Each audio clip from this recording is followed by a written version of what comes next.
না না, এবার বাপের কাছ থেকে হয়তো কম টাকা মারলে চলবে না।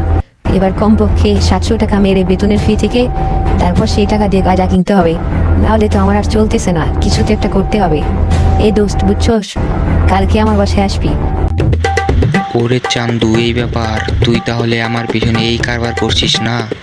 দাঁড়া, তোর বন্ধুরে আসতে দে, আমিও দেখাইতেছি বাপকা খেল। আসসালামু আলাইকুম চাচা, ভিতরে আসতে পারি? আরে হ্যাঁ বাবা, কি বলো না, তুমি আবার ঢুকতে গেলে আবার অনুমতি নিচ্ছ কেন? এটা তোমারই বাড়ি মনে করবে ও। আসো, ভিতরে আসো।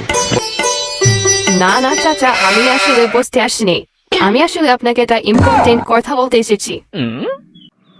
ও আচ্ছা তাই, তা কি শুনি সেই ইম্পর্টেন্ট কথা? আসলে আমাকে এবার 2বার বেতন দিতে হয়েছে, আর সে সেটাই বলতে চেয়েছে যে তাকেও 2বার বেতন দিতে হবে।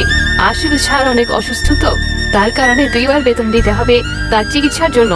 সবাই দিয়েছে, তো আপনার ছেলে চেয়েছে, আপনি নাকি বিশ্বাস করছেন না। তো আপনার এই মিস আন্ডারস্ট্যান্ডিং এর জন্য আমি এসেছি আপনাকে বোঝাতে। আশা করছি আপনাকে আমি বোঝাতে পেরেছি। Assalamu alaikum everyone.